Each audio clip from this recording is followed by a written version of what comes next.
열왕기상하는 바벨론 포로지에서 돌아왔던 이스라엘 사람들이 절망적인 상황 가운데에서 지나간 역사를 살펴보면서 새로운 영적인 회복을 추구했던 성경입니다. 열왕기상하의 구조를 보시면 1159명의 족보로 아담에서부터 사울 왕까지 기록하고 다윗에서부터 본격적인 이야기가 시작됩니다. 열왕기상의 주인공은 다윗이라고 할 수 있고요.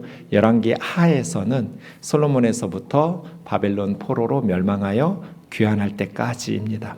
남유다의 역사는 기록되어 있는데 북이스라엘 역사는 생략되어 있습니다. 이제 오늘 본문에서부터 본격적으로 다윗 왕의 스토리가 시작됩니다. 리더들이 주의해야 될 것이 두 가지가 있습니다. 첫 번째는 배가 산으로 가도록 방치해서는 안 됩니다. 리더는 공동체가 목표인 항구를 향하도록 이끌어야지 방치해서 이 공동체가 산으로 가도록 하면 안 되는 것입니다. 두 번째로 주의해야 될 것은 독재자가 돼서는 안 됩니다. 좋은 리더는 공동체의 비전을 제시하면서 배가 산으로 가도록 방치하지를 않습니다. 그리고 좋은 리더는 서로 의논하면서 결정을 하지 독재자처럼 무조건 자기 뜻대로 백성들의 의견을 무시하면서 이끌어가지 않습니다. 다윗은 어떤 리더였을까요? 역대상 13장에 보면 다윗은 천부장, 백부장, 먼저 모든 지휘관들과 함께 더불어 의논했습니다. 다윗은 독재자가 아니었습니다. 먼저 리더들과 의논하고 또 온 이스라엘 회중들을 불러 모아서 다시 의논합니다. 만일 너희가 좋게 여기고 또 우리 하나님 여호와의 뜻이라면 모든 레위 지파 제사장들 그리고 이스라엘 백성들을 예루살렘에 불러 모아서 우리가 우리 하나님의 궤를 우리에게로 옮겨오자. 다윗이 예루살렘에서 새로운 통치를 시작하면서 국가의 정책과 비전을 제시하고 있는 것입니다. 하나님 중심 국가. 그동안 방치되어 있었던 하나님의 궤를 우리 이스라엘 한복판에 모셔오자. 예루살렘으로. 역대상 13장에 이제 언약궤가 예루살렘으로 이동하고 있는 장면이 나옵니다.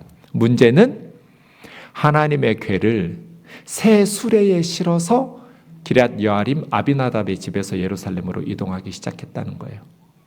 모세 율법에 뭐라고 했어요? 고앗 자손이 어깨에 매라고 그랬어요. 거듭거듭 반복해서 제사장들이 어깨에 매어서 이동시키라고 그랬는데 다윗은 지금 새 수레에 실어서 이동시키고 있어요. 우사와 아이오라는 사람이 수레를 몰았는데 다윗과 이스라엘 온 무리가 하나님 앞에서 언약궤 앞에서 힘을 다하여 뛰놀면서 노래하면서 악기를 동원해서 찬양하고 있었어요. 여러분 그 장면을 상상해 보세요. 드디어 수십 년 동안 방치되었던 하나님의 궤가 예루살렘으로 올 때 왕과 백성들이 큰 기쁨으로 하나님 앞에서 힘을 다해서 춤을 추면서 노래하면서 기뻐하면서 언약궤를 예루살렘으로 이동하고 있었어요. 근데 기돈의 타작마당에 이르러서 갑자기 소들이 뛰기 시작했어요. 그러니 언약궤가 땅에 떨어질 위기잖아요. 그래서 우사가 손을 펴서 언약궤가 땅에 떨어지지 못하도록 막았어요. 우사가 손을 펴서 궤를 붙들므로 말미암아 여호와께서 진노하사 치심에 거기서 하나님 앞에서 죽었어요. 만지지 말라고 그랬잖아요. 언약궤는. 모세 율법은 어깨에 매어서 만지거나 봐서는 안 되고 제사장들 어깨에 매어서 이동시키라고 여러 차례 말했어요. 그런데 다윗은 그렇게 철저히 말씀을 연구하면서 잘 준비하지 못하고 성급하게 일을 진행했어요. 이제 다윗은 어떻게 해야 될까요? 다윗이 하나님을 두려워하면서 어떻게 하나님의 궤가 예루살렘으로 올 수 있겠는가? 내가 있는 곳으로 어떻게 오리요? 하면서 다윗성으로 가져오지를 못하고 오베데돔이라는 사람의 집으로 보냅니다. 그래서 오베데돔의 집에서 3개월 동안 하나님의 궤가 있었어요. 그런데 여호와의 궤가 오베데돔이라는 사람의 집에 있은 다음부터 그 3개월, 긴 시간도 아닌데 사람들이 볼 때 확연히 확인될 수 있도록 하나님께서 오베데돔의 집과 모든 소유에 복을 주셨어요. 얼마나 하나님께서 쏟아 부어 주셨는지 마치 하나님께서 작정하고 복을 주신 것처럼 3개월밖에 안 됐는데 누구라도 알 수 있을 만큼 오베데돔의 집에 하나님께서 복을 내려주셨어요. 짐승을 키운다면 짐승이 새끼를 낳는데 막 순풍순풍. 농사를 짓는다면 대풍년이 드는 거예요. 아이들도 한 4쌍둥이 낳는지 하나님께서 복을 주셨어요. 3개월 만에 오베데돔의 집이 여호와의 궤가 머문 다음부터 복을 받았다라는 것을 다윗 왕의 귀까지 들어왔어요. 다윗은 어떻게 해야 될까요? 한 번 실패했다고 하나님의 복을 포기할 필요는 없어요, 여러분. 우리는 늘 실수해요. 그렇다고 해서 하나님의 궤를 계속 변방에 방치해 두고 그럼 예루살렘을 뭘로 채우고 국가를 무엇으로 이끌어 갈 거예요? 한 번 실패했다고 하나님의 복을 포기할 필요는 없어요. 하나님께서 오베데돔 집에 복을 주셨다는 소문을 듣고 다윗이 다시 말씀을 연구하면서 시작합니다. 신앙생활이 그렇습니다. 하나님께서 기뻐하신다고 확신했어요. 하나님께서 복을 주시리라고 확신했어요. 근데 우사가 죽었어요. 다윗은 그것을 잊지 않으려고 베레스 우사, 여기서 우사가 찢어졌다. 저의 삶에도 베레스 우사가 여러 곳 있습니다. 하나님이 기뻐하신다고 확신했는데, 하나님께서 복을 주실 것이라고 기대했었는데 내가 부족하고 준비를 잘하지 못해가지고 성급하게 출발하고 시작하면서 우리 교우들이 고생하고 우리 가족들이 고생하고 베레스 우사, 죄 없는 우사가 죽는 그런 쓴 경험들이 참 많습니다. 그럼 어떻게 해야 될까요? 다시 일어서야죠. 실패했다고 해서 하나님의 복을 포기할 수는 없어요. 하나님 외에 다른 것으로 삶의 중심에 둘 수도 없어요. 두 번째, 다윗은 15장에서 오베데돔의 집에서 예루살렘으로 하나님의 궤를 이동시키기 시작합니다. 역대상 15장에 보면 전에는 너희가 매지 아니하였으므로 이제 깨달았어요. 새 수레에 실은 것이 하나님의 말씀이 아니었다라는 것을 깨달았어요. 전에는 너희가 매지 아니하였으므로 우리 하나님 여호와께서 우리를 찢으셨다. 우사만 찢은 거 아니다. 우사만 죽었고 우사가 찢어졌지만 이것은 우리를 찢으신 거다. 우리가 규례대로 하나님께 구하지 않았기 때문이다. 동기가 순수하다고 해서 모든 것이 용납되는 것은 아니에요. 하나님의 말씀으로, 규례대로. 그래서 제사장들이 이제 여호와의 궤를 메고 올라가려고 성결하게 씻고, 모세가 명령한 대로 하나님의 말씀을 따라 레위 자손이 채에 하나님의 궤에 깨어서 어깨에 메고 오베데돔의 집에서 예루살렘으로. 하나님의 일을 할 때는 올바른 방법으로. 드디어 하나님의 언약궤가 예루살렘에 안치되었습니다. 국가적인 경사입니다. 얼마나 행복했을까요? 다윗은 너무 기뻐서 바지가 내려가는 것도 모르고 하체가 드러나는 것도 모르고 춤을 추었어요. 아내한테 꾸지람을 들었어요. 왕이 채신머리 없이 뭐 하는 짓이냐고. 다윗은 아랑곳하지 않았어요. 어린아이처럼 기뻐하면서 하나님 앞에서 춤을 추면서 하나님의 궤가 예루살렘으로 들어올 때 정말 행복했어요. 기쁜 일이 있을 때도 순서와 방법이 중요하다라는 것을 오늘 본문은 우리에게 가르쳐 줍니다. 우리는 어떤 순서와 어떤 방법으로 신앙생활을 해야 되는지, 이 다윗의 순서와 방법을 주목하면서 우리가 배워야 합니다. 오늘 본문이 그렇습니다. 하나님의 궤를 메고 예루살렘에 들어가서 다윗이 준비한 장막에 언약궤를 두고 번제와 화목제를 하나님께 드립니다. 번제와 화목제를 드리기를 마치고 하나님의 이름으로 백성들에게 축복합니다. 이스라엘 무리 중 남녀를 막론하고 각 사람에게 떡 한 덩이, 야자 열매로 만든 과자, 건포도로 만든 과자 하나씩을 나누어 줍니다. 국가적인 경사에서 다윗은 어떤 순서로 기뻐하고 있어요? 보이세요? 어떤 순서로 신앙생활을 해야 하는지? 세 가지입니다. 첫 번째는 번제와 화목제로 먼저 하나님께 감사했어요. 언약궤가 예루살렘에 안치되었어요. 너무나 기쁘고 행복했어요. 이 기쁨을 누구에게 먼저? 하나님께 먼저 감사했어요. 번제와 화목제로 먼저 하나님 앞에 드리기를 마친 후에 두 번째가 뭐예요? 백성들에게 영적인 축복을 주었어요. 영적인 축복이 두 번째예요. 그리고 마지막 육적인 선물을 하나씩 나눠주었어요. 번제라는 말은 불태워서 바쳤다라는 뜻이 아니고 모든 것을 바치는 제사, 올라, 이 제사는 그냥 모든 것을 하나님 앞에 불태워 바치는 제사예요. whole offering burnt라고 그래서 모든 것을 하나님 앞에 드리면서 바치는 제사를 번제라고 그래요.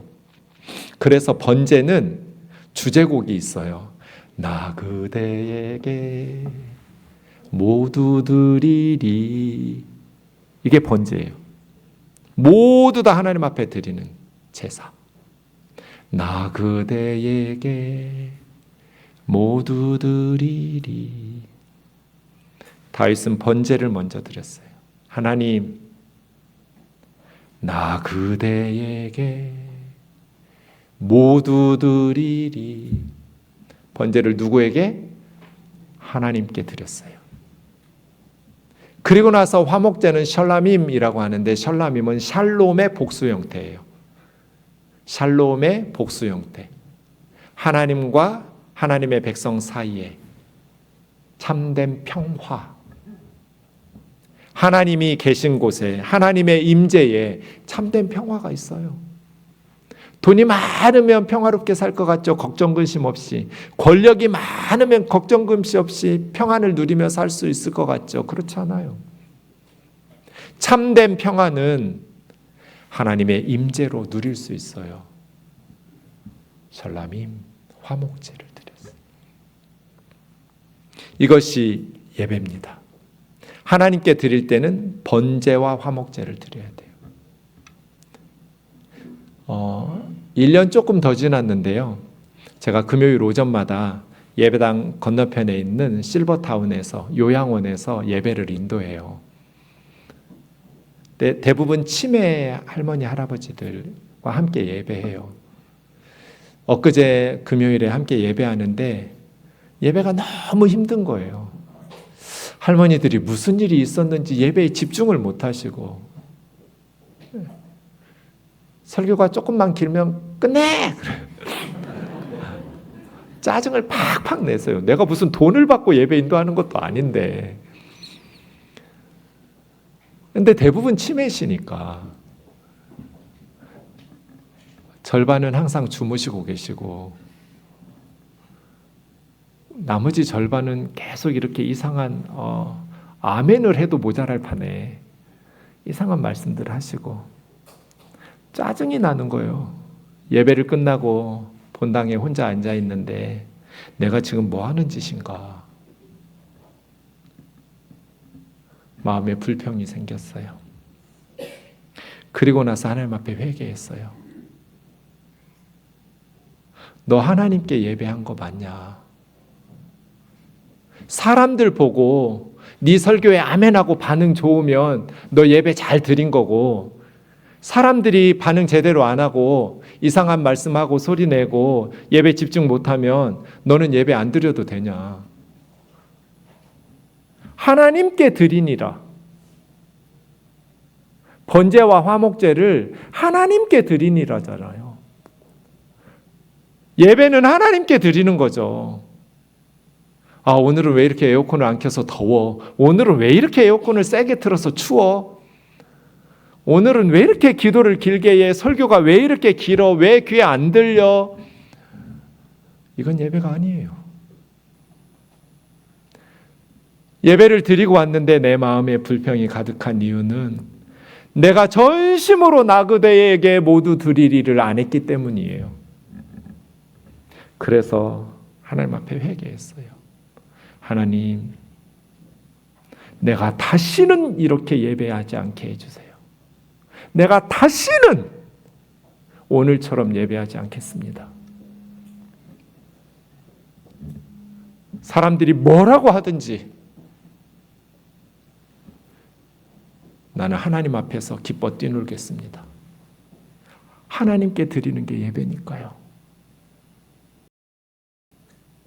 다윗은 먼저 하나님께 번제와 화목제를 드리기를 마친 후에 그 다음 두 번째로 넘어갔습니다.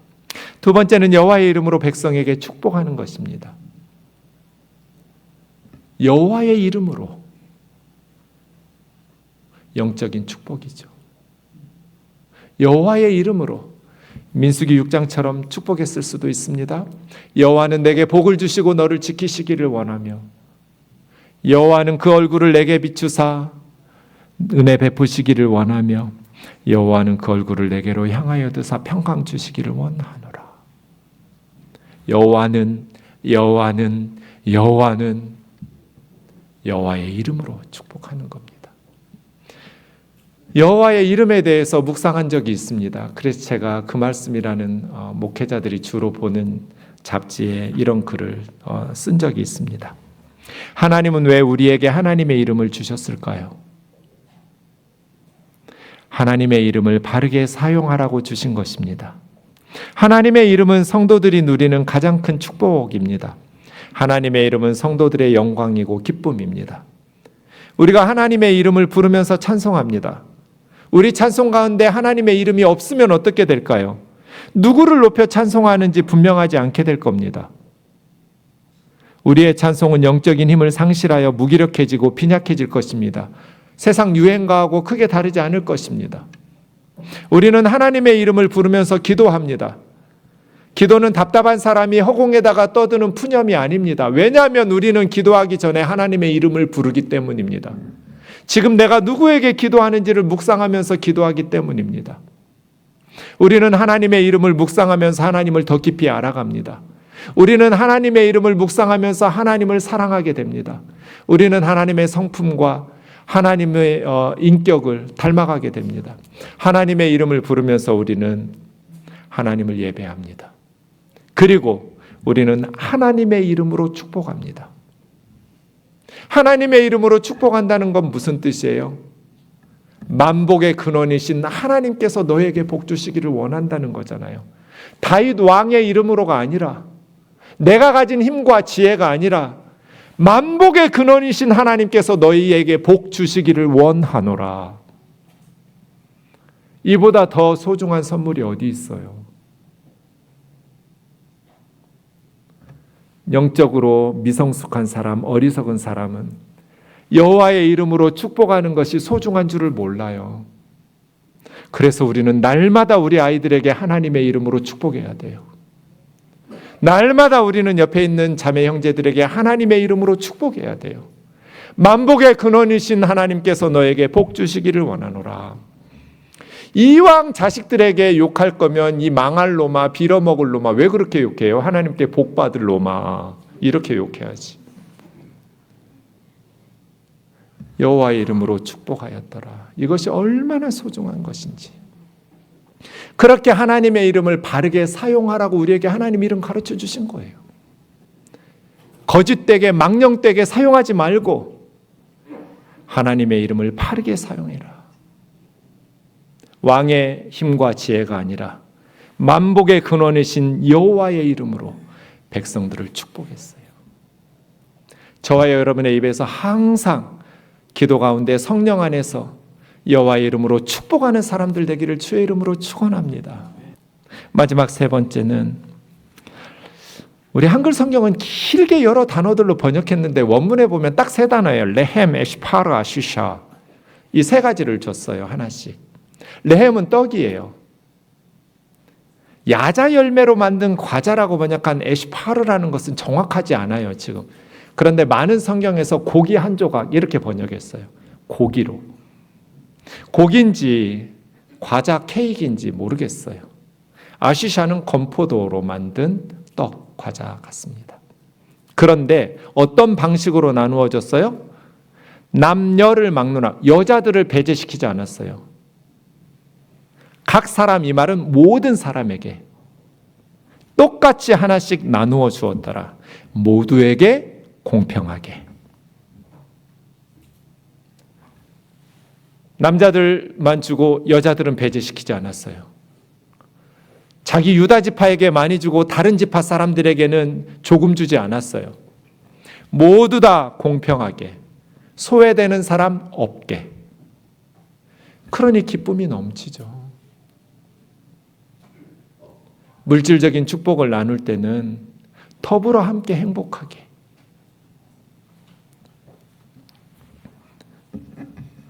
말씀을 마치겠습니다. 생텍쥐베리가 사랑이란 서로 마주보는 것이 아니라 함께 같은 방향을 바라보는 것이라고 유명한 말이 있잖아요. 우리가 서로를 사랑한다고 말할 때 서로를 마주보는 것이 아니라 우리 우면동 교우들이 같은 방향을 함께 바라보는 게 중요한데 이게 비전이잖아요. 오늘 말씀을 통해서 우리는 어떤 교회를 꿈꾸면서 어떤 방향을 향해서 기도하면서 만들어가야 될까요? 하나님을 중심에 두고 하나님의 궤를 중심에 두고 세 가지를 했잖아요. 우리 우면동 교회의 중심에 하나님의 궤가 있어야 돼요. 하나님의 임재를 사모하고 하나님이 우리의 중심이어야 돼요. 어떤 사람이나 어떤 사람들이 아니라 여호와 하나님이 우리 우면동 교회의 중심에 있기를 원합니다. 우리 하나님이 방치되고 변방으로 밀려나지 않고 저와 여러분의 삶에 그리고 우리 우면동 공동체의 삶의 중심에 우리 가정의 중심에 하나님이 계시기를 원합니다. 그리고 먼저 번제와 화목제로 하나님 앞에 감사하고 나 그대에게 모두 드리리. 날마다 하나님 앞에 이걸 찬송가에 넣었으면 좋겠어요. 이장이 노래를. 이게 올라예요. 번제. 그 다음에 하나님이 계신 곳에 참된 샬롬이 있습니다. 하나님이 계신 곳에 참된 기쁨이 있고 참된 만족이 있고 참된 인생의 가치가 있습니다. 그리고 영적인 축복을 할 때는 하나님의 이름으로 하나님 아무개에게 복을 주세요. 하나님 우리 남편에게 복을 주세요. 하나님 치매에 걸렸지만 우리 엄마에게 복 좀 주세요. 노년에 복을 주세요. 여호와의 이름으로 서로를 축복하고 그리고 콩 한 조각도 나눠 먹으면서 한 사람도 서럽지 않게 한 사람도 배제시키지 말고 무시하지 말고 사랑의 사귐을 나누는 교회. 이 한 방향을 향해서 함께 바라보면서 걸어가는 우면동 교회 되기를 주로 축원합니다.